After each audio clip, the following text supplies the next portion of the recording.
Assalamu alaikum, Shehzad Sahab, and all the people attending the class. Thank you very much. Shehzad Sahab, you can start when you're ready, sir. Bismillahirrahmanirrahim. Assalamu alaikum, my dear participants. I welcome you to today's session of the Islam Study Circle. As you can see, we're going to study some of the Quranic verses and a hadith of the Prophet, and of course, a Bible verse of the day in our first segment. I will begin the first segment by reciting out the Quranic verse which is being displayed before you and its translation as well. So, the words are وَمِن كُلِّ شَيْءٍ خَلَقْنَا زَوْجَيْنِ لَعَلَّكُمْ تَذَكَّرُونَ. A translation of this Surah Zariyat verse, to be precise, the verse 49 of Surah Zariyat, it reads as, "And we have made everything in pairs so that you may be reminded of the hereafter." So, as you can see, one of the fundamental precepts of the Quran and one of the fundamental tenets of Islamic belief is belief in the hereafter. And the Quran has actually substantiated the hereafter through a number of ways and a number of arguments. And the one that you're reading just now is another of its arguments that the Quran generally presents in favor of the day of judgment. And it says that it has created everything in pairs. So we, of course, can see that the biggest and the most prominent of these pairs is man and woman. So we know that they complement one another, they fulfill certain voids of each other, they supplement one another, and in the presence of one, the absence of the other is always felt. And once the two come together in a union, in a family, we find that there is something complete about them. However, when one of them is there and they're not together, we find that there's something missing. So this is a very, very prominent pair. Another very prominent pair, which the Quran often alludes to, is the sky and the earth, the heavens and the earth. And it says how heavens and the earth complement one another, and how the rain which falls from the heavens becomes a source of life and vegetation by sprinkling on the earth and then causing vegetation to sprout. Now, a similar case is with this world as well. Now, this world in itself should seem to be a big void unless there is something which we can call it to be its pair. We find that there is a lot of injustice in this world. We find that people get punished without any reason. We find that people who are very pious and very virtuous, we find them to be at the bottom of the society. So if there is a God and there is something which is called justice or fairness, then this is seriously missing in this world. And this is just one aspect that I've just alluded to. Otherwise, there's so many things in which this world seems to be an incomplete creation unless it is complemented. So the purpose of this verse is that uh, it, it makes us remind of the fact that this earth or this earthly life is a pair of something which we are missing here, and without which this earthly life is incomplete. And the purpose of this verse is to make us realize that in the absence of the hereafter, this world is a meaningless creation. It is a purposeless creation. It cannot be explained. And hence, the purpose is to tell us that as far as this paired creation is concerned, you can clearly see that this world and the next world, they form a pair with one another. When they are viewed together with one another, we find them to be very, very meaningful. However, in the absence of any one of them, we find that they are a meaningless creation. So the purpose of the Quran, as we often come across the case, is that it tends to remind us of great realities through a very simple reasoning, through very, very cogent, through very, very simple and to the point reasoning. And it is here that we find the Quran in its brevity and its conciseness and its terseness to be a literary masterpiece and to be something which is so close to our hearts and to be something that we find as if its reasoning is so relishing to us. We cherish it so much as if it is our own reasoning, as if it's something which has been brought before us through our own inner experience. So the Quran is very certain here when it says that this world has been created. However, if you want to find out that why this world has been created as a member of a pair, then you need to understand that there is another member of this pair. This world has to be complemented by the hereafter. And when the two are viewed together, only then do they become a meaningful, complete whole. And in the absence of the hereafter, this particular world becomes a meaningless creation. So, as the verse is very clear, it says that وَمِن كُلِّ شَيْءٍ خَلَقْنَا زَوْجَيْنِ لَعَلَّكُمْ تَذَكَّرُونَ, that we have made everything in pairs so that you reflect that this world has a pair, just as a man and a woman are a pair, the heavens and the earth are a pair, the moon and the sun are another pair. Similarly, this world and the other world also forms a pair. And if we are not being able to witness the coming world before our eyes, then it can be deduced, it can be deduced, it can be substantiated by the fact that if the one of the pair exists, then there has to be the other pair as well. The only thing is that at the moment we might not be witnessing it, we might not be seeing it, but just as a woman and a man, when they come together, and in the absence of one of them, we can clearly see that there is some other member of the pair which is missing. In a similar way, the Quran says that if you just reflect that since everything has been made in pairs, then this world must have a pair as well. And the pair of this world actually is the next world. And the two, when they come together, when they are viewed together, only then do we find them to be a very, very meaningful creation from the Almighty. So, as I said, that the reasoning of the Quran is very simple. It's very to the point, it's straight. It is as if it comes out from the heart and goes into the heart. Now, let's move on to the next part of our session, of this first session, and this is the hadith of the day. And this hadith which is being displayed before you is from the Sahih of Imam Muslim. Let me just read out the words of the hadith and their translation. So it says, حدثني أبو برزة قال قلت يا نبي الله علمني شيئا أنتفع به قال اعزل الأذى عن طريق المسلمين. So this means that Abu Barza reported, he said, I said, O Prophet of God, teach me something which is beneficial to me. He said, he of course here refers to the Prophet. The Prophet replied, remove things from the paths of the Muslims which are a source of bother for them. So again, you see, it's something which we often find the Prophet, the person of the Prophet, that we've come used to him, the way he speaks to us, the way he advises us, the way he counsels us, that he actually has this habit of telling us that as far as we can, we should try to do these small acts of kindness. And one of them is, it's ridiculously simple. It's so simple that one would do it automatically without realizing. But again, the fact is, a person as the Prophet, as the personality of the Prophet is, he tends to remind us of these small acts of kindness as well. He tells us that even if you remove small hindrances, small pieces of stone maybe, or pieces of paper, or any filth which might be lying on the way and causing bother or harm to people, then this is an act of virtue. So actually, someone which it is said, Abu Barza said, when he asked the Prophet that teach me something which is beneficial to me. Of course, he meant that teach me something which is beneficial to me vis-a-vis the hereafter, vis-a-vis the fact it would benefit from me for the hereafter. So the Prophet replied, even if you do as small a thing as remove any means, any pieces of bother from the way of a Muslims, or for the path of a Muslims, it would be counted as an act of kindness.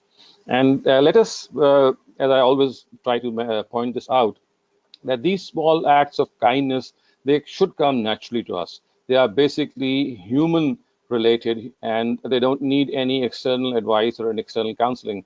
But the fact is that the Prophet did remind one of his companions that these small acts of kindness do count towards your own register of accounts and on your own register of good deeds.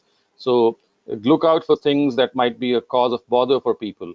Look out for things which might be a cause of harm for people. And this actually tells us something about how the Prophet wants us to behave. It tells us that we have to think of others as well. It tells us that we must not be selfish. We have to look for the benefit of other people. It's not just our own benefit that we need to think of. Of course, that is a given, that's an understood thing.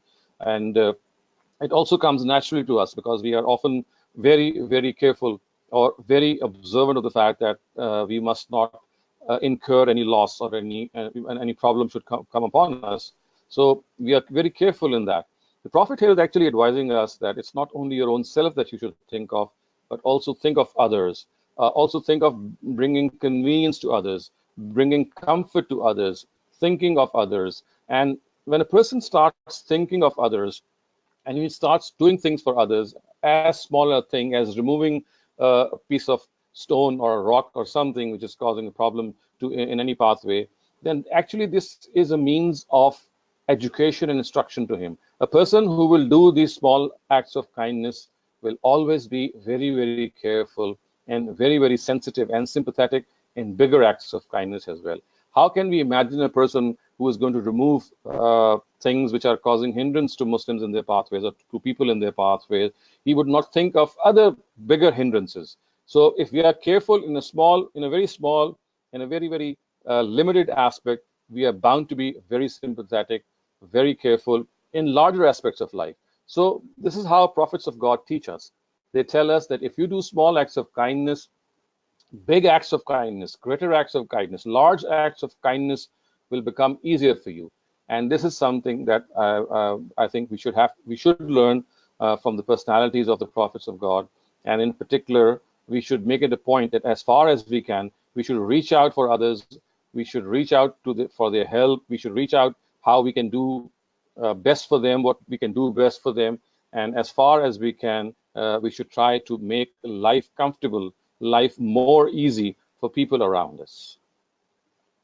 So now let's move on to the next part of this session, and this is a Bible verse of the day, and it relates incidentally to the topic that we are discussing as well. And it's a very famous verse of the Bible, and this time it's found in other places of the Bible as well, but here you can see I've cited from Leviticus, the book of Leviticus, which is a book of the Old Testament, and the chapter number 19 and verse is 18. So the verse reads, "Do not make attempts to get equal with one who has done you wrong, or keep hard feelings against the children of your people, but have love for your neighbor as for your own self." So what the prophet wants, or what Prophet Jesus has, Prophet Moses, in fact, I beg your pardon, we're reading the Old Testament, so it has to be the Prophet Moses speaking to us here, and he is actually advising us that we must not be people who are careless regarding the rights of people who are very close to us. And there's no one as close in proximity as a neighbor who's our right next door acquaintance, who's fine right next door to us. And the verse actually starts off by saying they do not make attempts to get equal with one who has done you wrong or keep hard feelings. So in fact, it's telling us that requite evil by good behavior.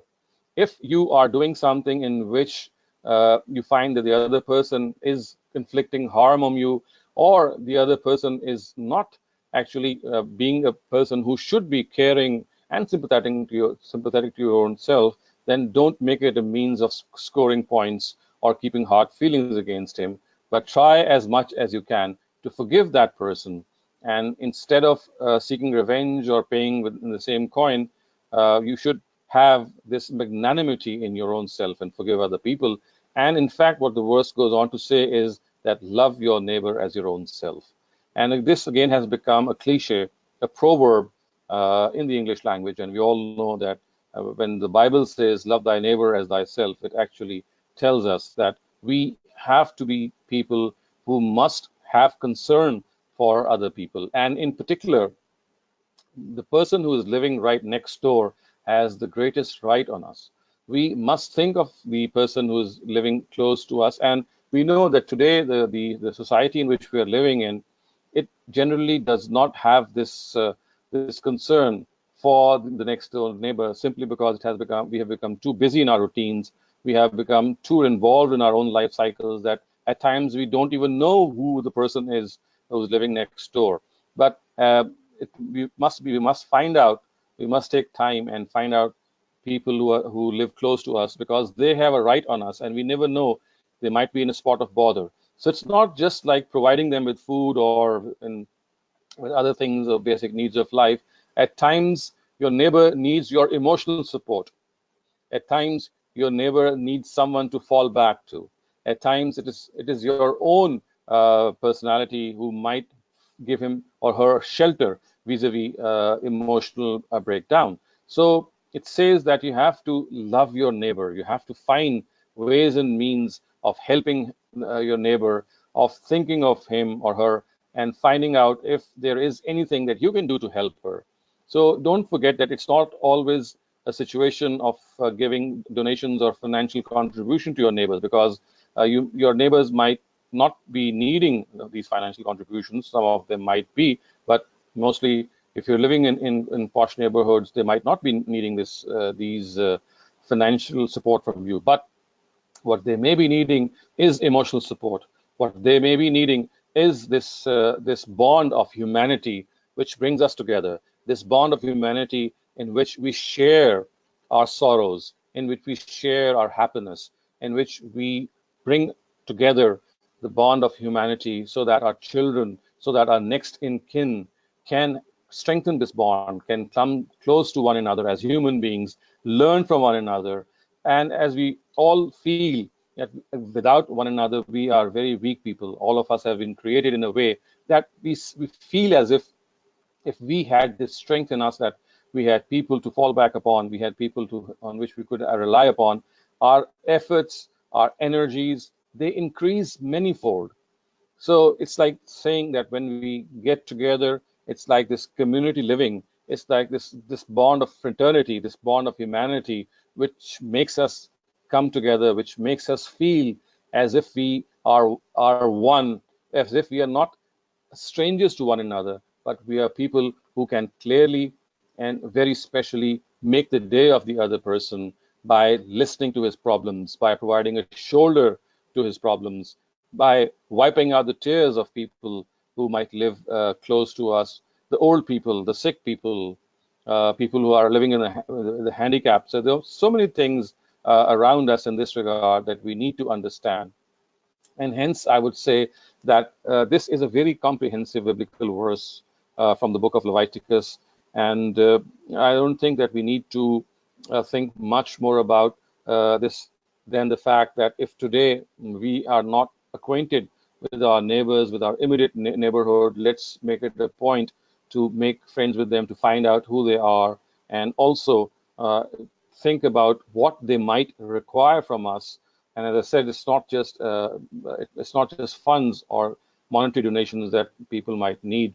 It's much more than that. At times, you need this support in which a person might have fallen sick in your neighborhood, who might be requiring some care, and you could provide it. It might be that your own contacts could help a person in bother, and there are so many problems that we are facing today.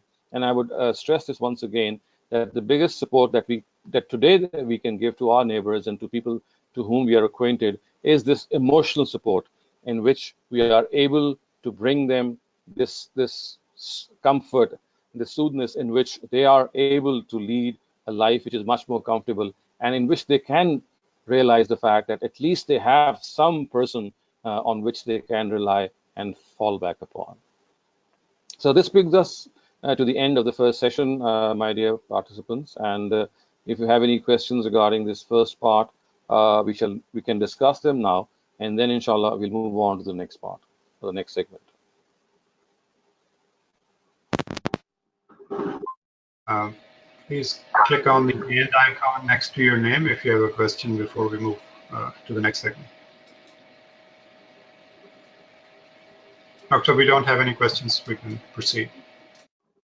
Okay. So the misconception that I'm going to discuss today actually sprang from the discussion that we were having in the previous session, and this actually relates to divorce and various misconceptions which are found regarding divorce, and which actually uh, have have become so numerous in our society that we find families breaking up, we find families for the sake of not knowing what the correct procedure of divorce is, they fall apart by using these wrong tactics. And even more, I would say, alarming is the fact is the way how scholars start to deal with these divorce cases, especially when they have to deal with those divorces which are not given according to the proper procedure, and hence it causes a lot of emotional trauma to the family, which is broken up as a result. Now, if you study the Quran, you'll find out that the basic thing which the Quran tries to uh, communicate to us is that living as a husband and a wife is a very natural state. Living as a husband and a wife is a state which is in which the Quran actually wants the spouses to provide comfort to one another. So the words of the Quran are "litaskunu ilayha." Marriage has been actually stipulated by the Almighty so that both the spouses can find comfort, and they live in a atmosphere of peace and serenity. But however, if this is not the case, and in spite of a lot of trials, it has become impossible for a spouse or the spouses to live together. So it's not that they have been eternally bound with one another, and there is always this chance that they can uh, separate from one another. And as far as the basis of the separation is concerned, it could be anything. It could be as small as the fact that you would not like to live with a spouse in spite of you trying your best because of some habit of his or her, and it could be as grave as a thing as adultery or unfaithfulness of a spouse. So it could be a very small thing, and it could be a very large thing. But it is the ultimate decision has to be made by either of the spouses, and of course it has to be made in the interest of the children if the family has been raised. But the Quran tells us that before this divorce proceeds, or something that we call divorce happens, the first thing that needs to be conducted or that needs to be ensured is that if there is this problem that the husband and a wife find it very difficult to pull along, and it looks incumbent that if more time will be spent on argument, and hence creating a lot of discomfort and displeasure in the family, not only for themselves but for the children as well. And it seems very imminent that the best way out and the best option is to separate. And the Quran, first of all, tells us that the thing that just going to point out, and I'd also like to point this out, that this is the thing that we often miss. People who indulge in divorces, or who give these divorces, they forget that the Quranic guideline regarding divorce is that before you reach this extreme scenario that you would like to divorce your wife, or the wife would like to seek a divorce from the husband, it says that you must appoint an arbitrator, one from the husband's family and one from the wife's family. So it says hakamam min ahlihi wa hakamam min ahliha. The arbitrators should try to sit down and reconcile the two as far as possible. Divorce must not be resorted to before the step has been undertaken.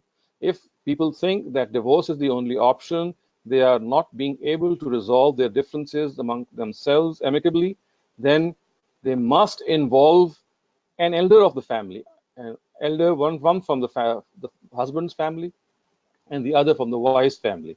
And then these two arbitrators should sit together and try their best as far as possible to find out and analyze what's causing the rift, what's causing the problem, and why is it that the husband and wife, or either of them, would not like to pull along and live together. And then they should try their best to make this reconciliation happen.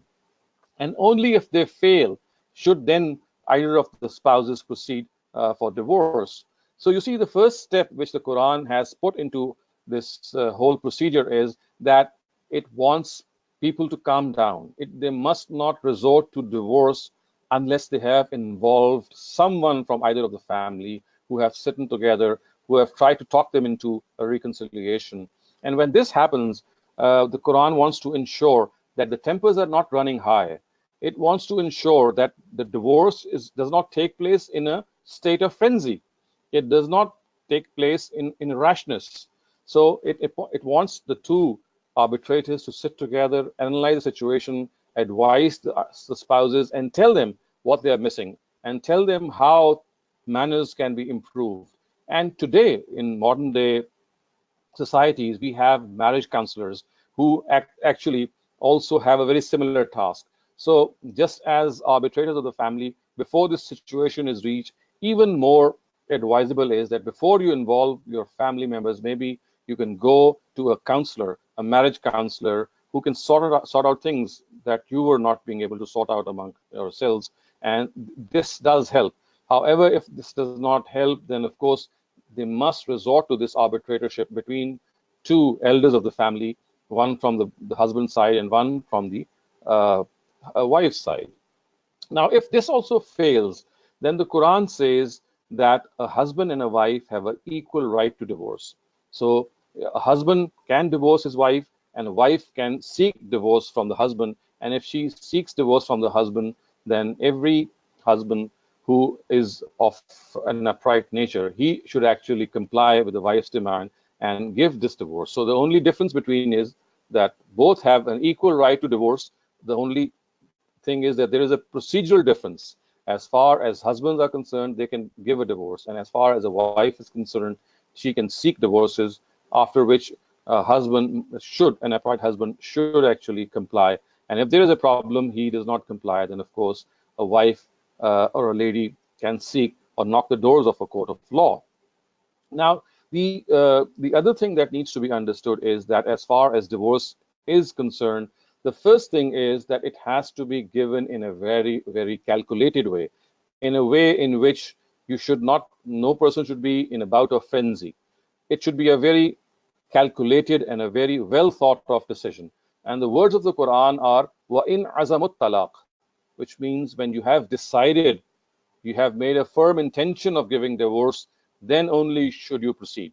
So this in one word actually gives gives us a signal that all divorces which are given in a state of frenzy, in a state of anger, in a state of hate, in a state of emotionally charged atmosphere, they are not valid, because in those circumstances usually a person is not his own self, and hence he loses his calm, and it's just about a 15 or 20-minute period after which he realizes that he had done the wrong thing. So the first thing which the Quran says, that the divorce has to be given in a way in which the person who is giving divorce has full cognizance, he's in full consciousness, he's not in a state of emotional frenzy, he's not in a state of anger, he is in a state of calm and cool, uh, a way in which he is actually, he knows what he's doing. So the other thing is that once you make up this mind that you are going to give divorce to your wife, the Quran says that you have to say the divorce sentence just once. It's not that you have to do it twice or thrice or 10 times or 100 times as people often think. And most people have this confusion that unless they say the divorce sentence thrice, it shall not happen. Well, this is not how the Quran tells us. The Quran says that you have to divorce your wife, and when you do so, then you just say this divorce sentence or this divorce utterance once only, and then let the iddat period pass. Iddat, or the waiting period, is the period which is given so that if the wife is pregnant, or there is a chance of pregnancy, then this should become known in this period. Also, it has been advised that the time of this divorce should be such that it should not be given in the period, in the time in which a wife is passing through a menstrual cycle. In fact, it should be her period of cleanliness in which the husband and wife have not met each other intimately. So, in only those periods of cleanliness should divorce be pronounced. It should be pronounced just once, and that's it. After the iddat period, which is usually 3 menstrual cycles, once this is complete, then the wife stands separated. Divorce is done, and a person has used up his chance of divorcing his wife once. And if there is going to be a remarriage, it can take place after this one divorce sentence. And if within the iddat period the husband decides to revoke his his divorce, he calls in two witnesses, and in their presence, he takes back the divorce. And the fact is that he and his wife continue to be husband and wife the way they are. So this is like availing one chance of divorce. The Quran says that you can avail this chance a second time as well. if there is some problem which has arisen a second time in your life, you can again divorce your wife and take her back in her iddat period. And if that happens, then of course, in the presence of witnesses, all that is required is that you have decided in their presence and declared in their presence that now you are husband and wife once again, and that the husband has decided to revoke this divorce. Now, this is the second chance that he has availed. However, if the third time this also happens and the third time he uses it, then the Quran says that the two cannot come together, they cannot stay in their union unless there is a whole procedure which I'm not going to discuss at the moment, which is, of course, is another scenario in which the husband who has divorced his wife, then there has to be a whole procedure which has to be followed. For example, there has to be another marriage which is going to take place in which the wife has to marry some other person. If she marries another person, and then out of naturally arisen circumstances, that person also divorces the wife, and then only she becomes permissible for the first husband. Again, as I said, that's a scenario which is a specific scenario. And for the moment, what you need to understand is that divorce happens by just pronouncing the divorce utterance once only. And once you do that, and if you take it back in the iddat period, you have used your one chance.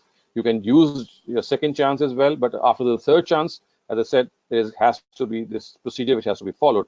But if you decide to divorce her, then after one divorce utterance, after the iddat finishes, she is now free.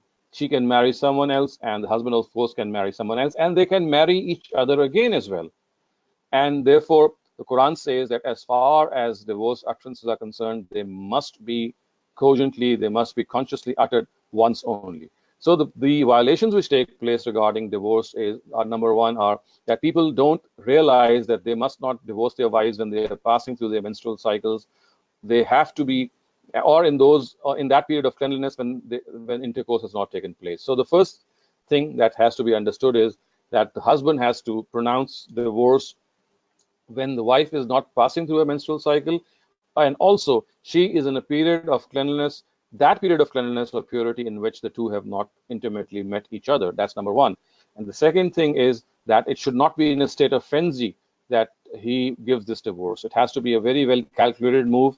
And and the third thing is that this divorce sentence has to be uttered just once, and that's it. Divorce gets complete after that once the iddat period expires. So this is a very, very ridiculously simple procedure, which has been unfortunately made a whole mess and a whole hash of it, because people either think that as far as divorce is concerned, unless three divorces are given, and that too in one go, it does not happen. So this is not the case. And the other thing that is very important is that the mistake which is generally made by, I would humbly say, the mistake which is generally made by scholars is, by most scholars, is that when people give divorce in frenzy or in anger, instead of realizing that the Quran has actually given us this very strong verdict that it has to be intention that needs to be checked. It has to be your own decision that must be there.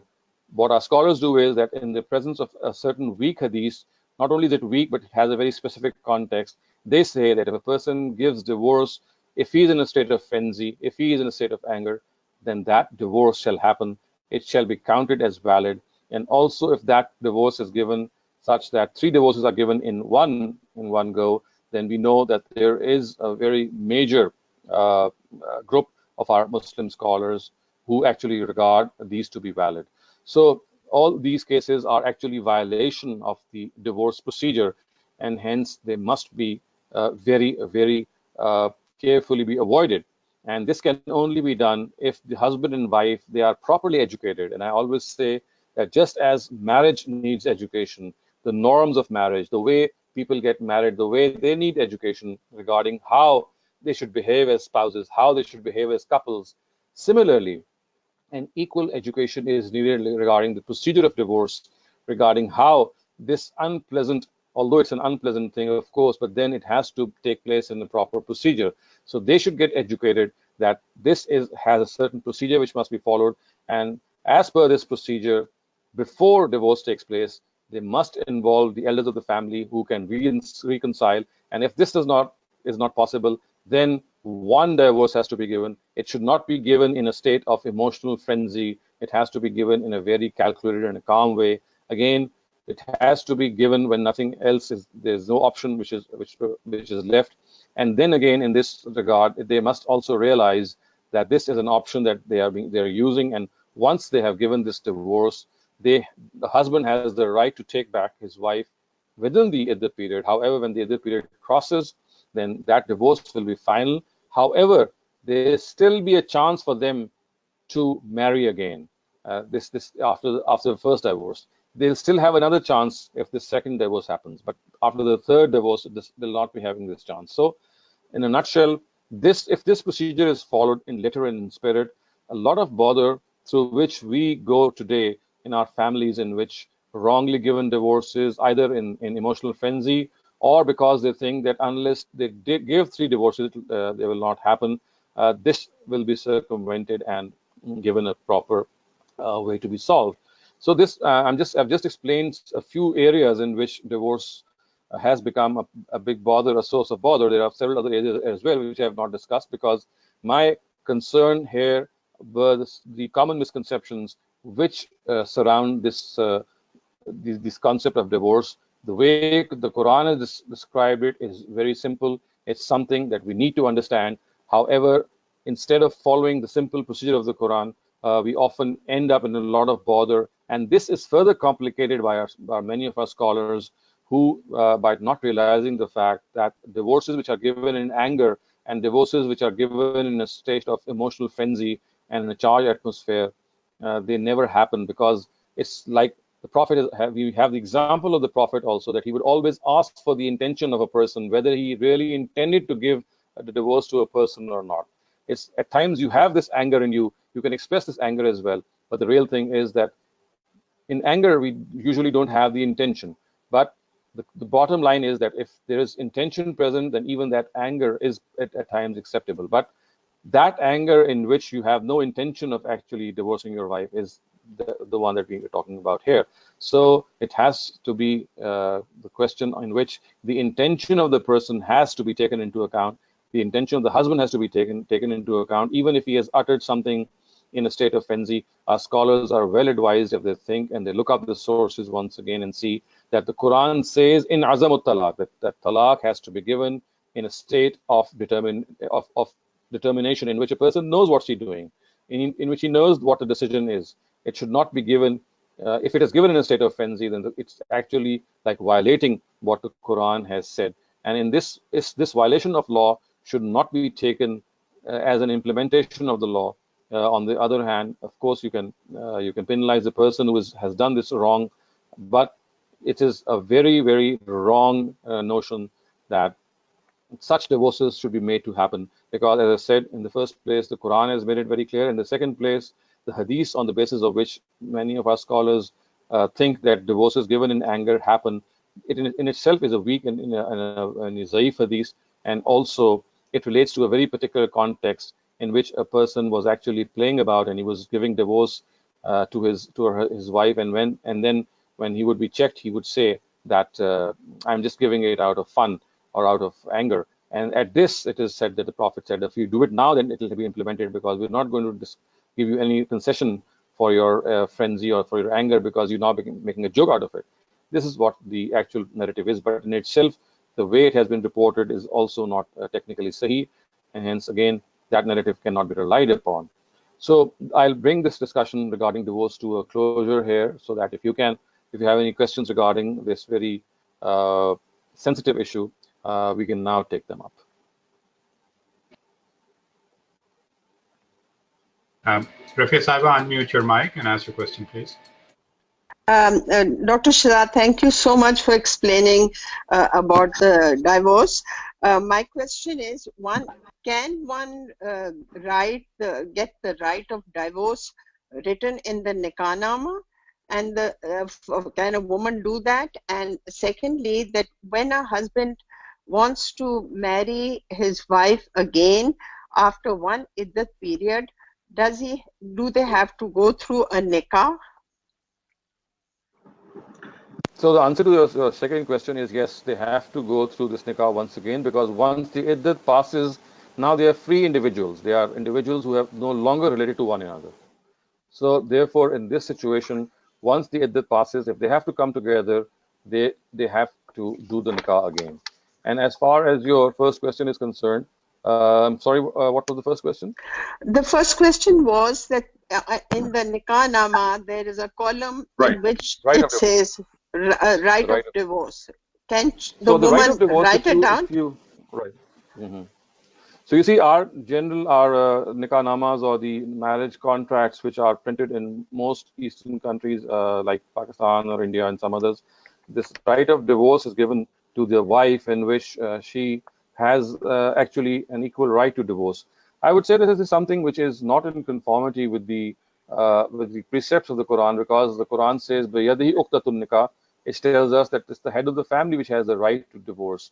However, a better procedure in this regard is that a wife should have this option, that if she demands divorce from the husband, then the husband should be given a certain time, maybe let's say 100 days or 90 days or 60 days, in which either he tries to appease the wife, tries to reconcile with the wife. Otherwise, after the passage of that particular period of time, he will be bound to give a divorce to the wife. So this would be a more closely followed procedure as far as the Quran is concerned, because the Quran says that it has to be the head of the family which gives divorce. And as you know, that in case of our family setup, it is the husband who is the head of the family. So instead of seeking the right for divorce, a better way out is that once a wife demands divorce from his husband, from her husband, he, after passing through that period in which he will try to reconcile or try to stop this divorce from taking place, he'll try his best. But once a particular period passes, he will be bound to give divorce to the wife. And I would say that this is uh, a much more valid procedure, because in this case the right of divorce still remains, the procedure of divorce in which the divorce is given still remains with the husband, But can whereas in the this other be case it goes to the wife. sorry, can this be written in the Nikah that if he refuses, the Right. divorce will go? Absolutely. Okay, okay. Now, Absolutely. Doctor, I think thank. We should incorporate in the nikah nama that if the wife demands divorce, then the husband shall be bound to give divorce within a certain stipulated period of time. Now, Dr. Shehzad, if you don't mind, regarding the lecture last week, there's some very important questions I'd like to ask you about the gay community. Dr. Shehzad, the gay community exists in Pakistan too. I know of several people who are gay, and we are in Mhm. denial and brush it under the carpet.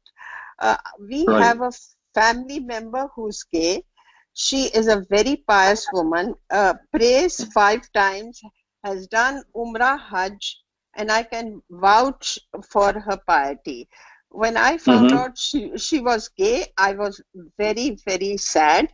I want to understand, can you explain this? Could it be genetic?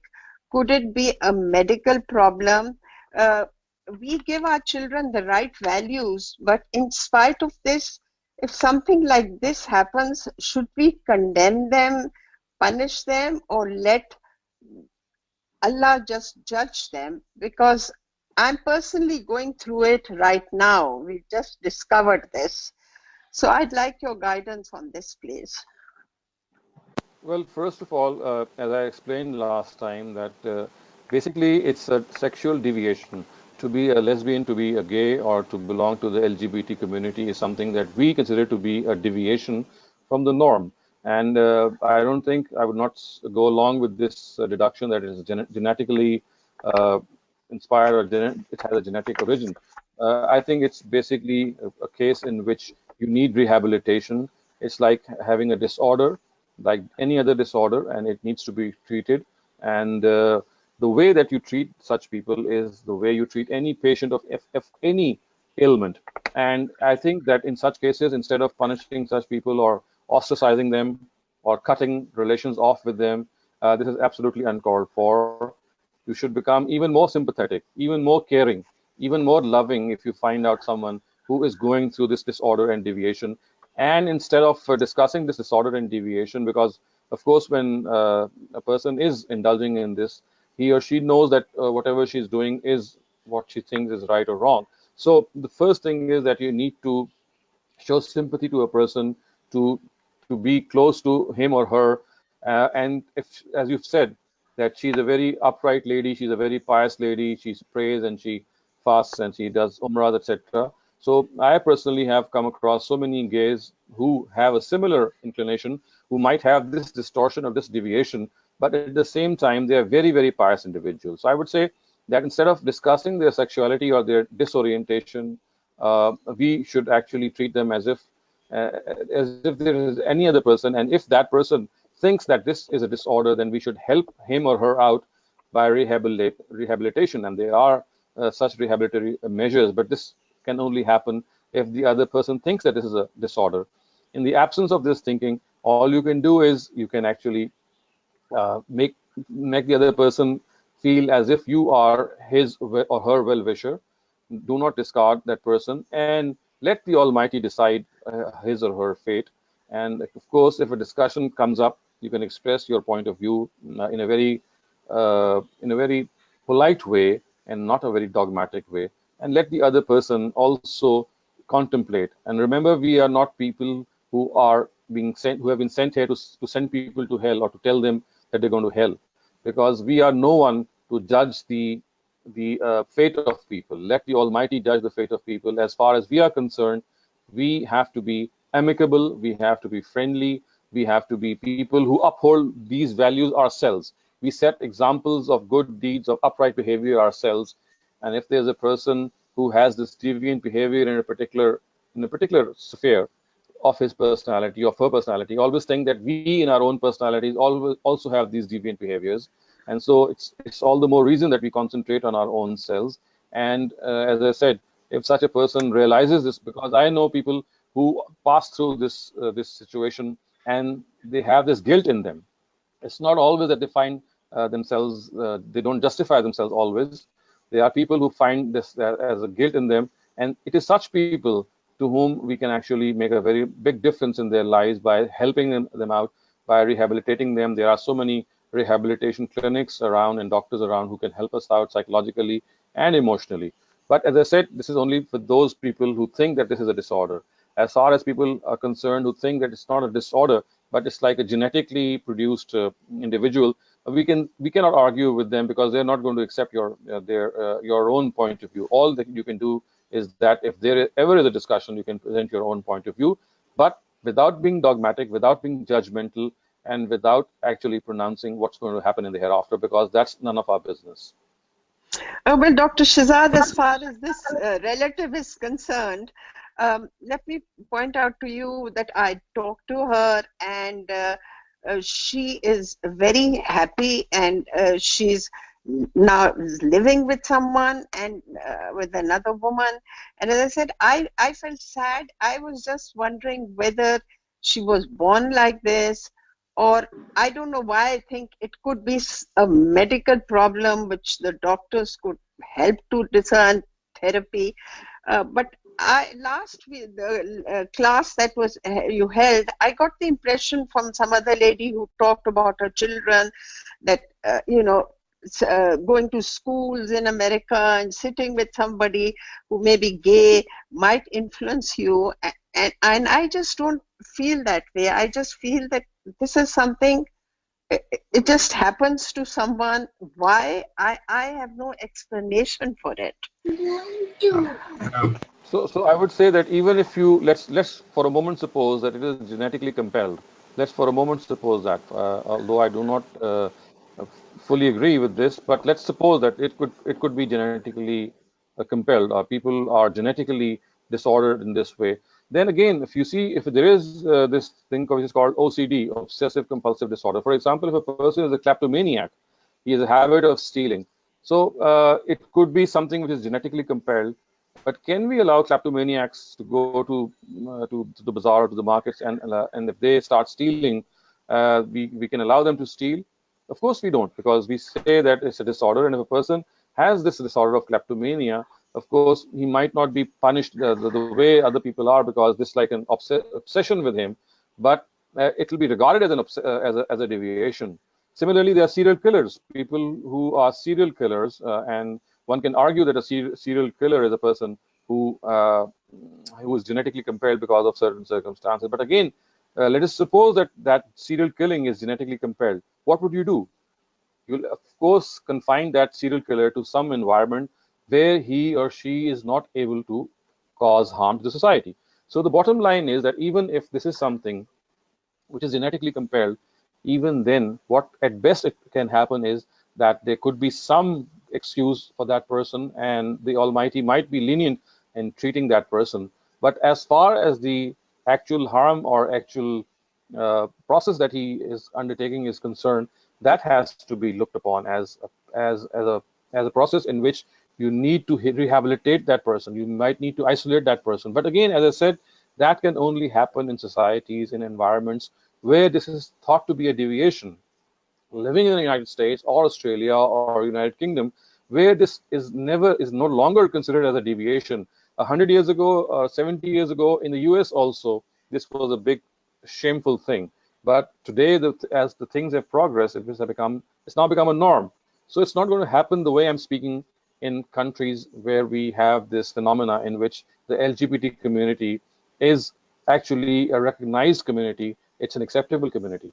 And in the last lecture, I was speaking regarding this community as a whole, where it exists in societies, and it is a legitimate existence. So my whole stress was in my last talk was regarding a legitimate existence of this community.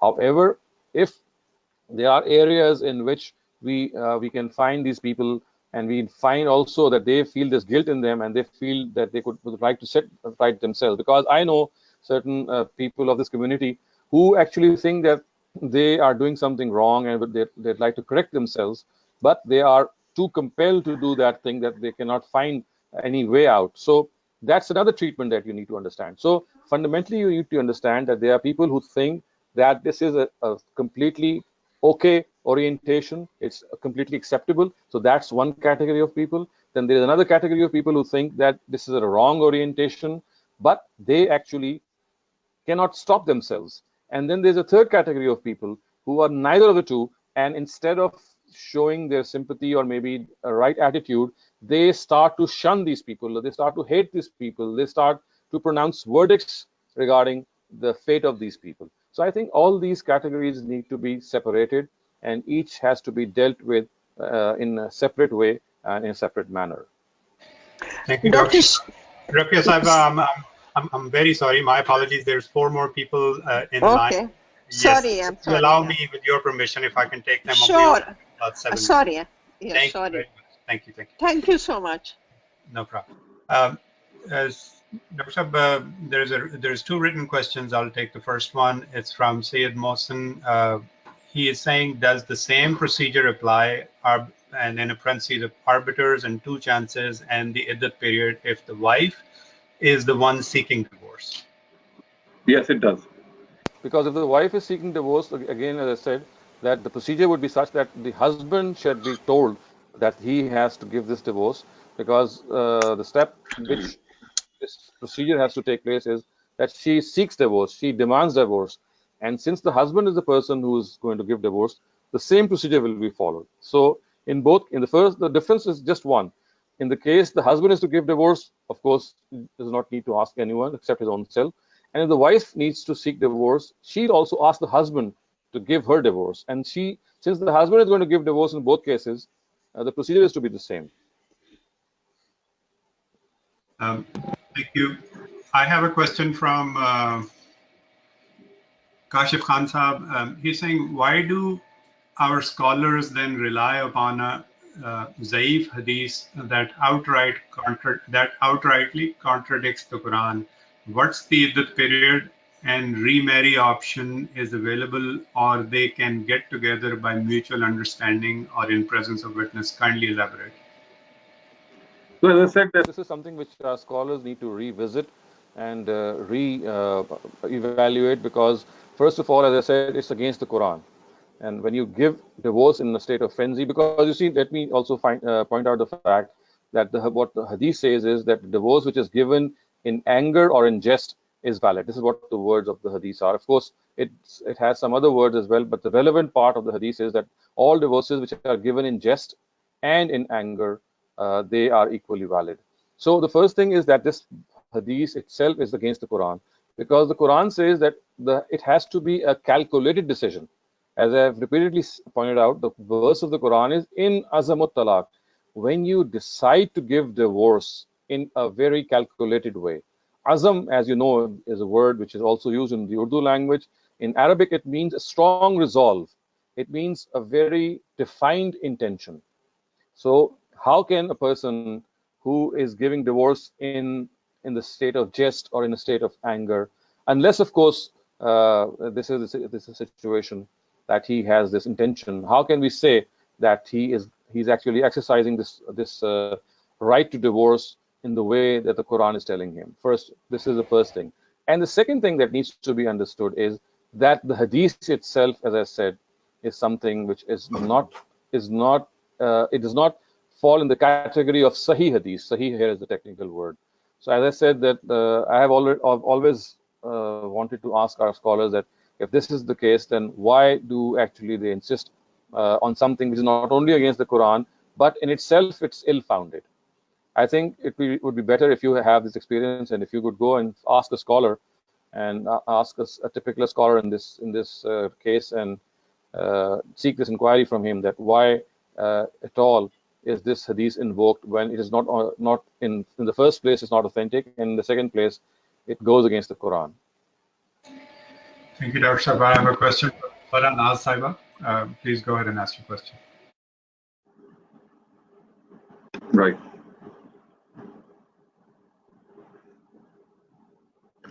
The mic is open for Naz Saiba. You can ask your question.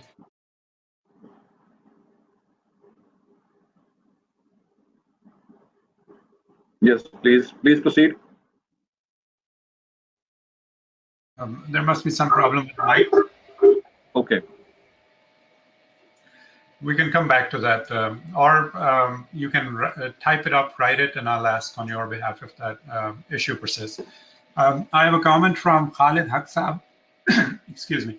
Khalid Haksab, he says XQ28 gene has been clearly shown that homosexuality is genetic. That's his comment. I wanted to share it with you in the class. Okay. So as I said, that there is something which is of genetically compelled. So I gave this example Of a kleptomaniac, of a person who has some obsession, and we would not actually like this obsession to go on in the society.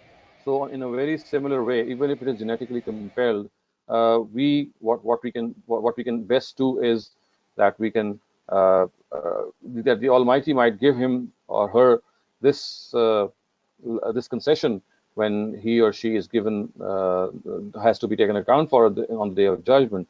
But other than that, we cannot condone it. Thank you. Faranaz Saiba, are you able to ask your question this time? I don't think so. Dr. Saiba, I have two questions, and Rafia Khaja Saiba had some follow-up, so I'll go back to her, and inshallah we'll end the class on time. Thank you. Rafia Saiba, you can go ahead.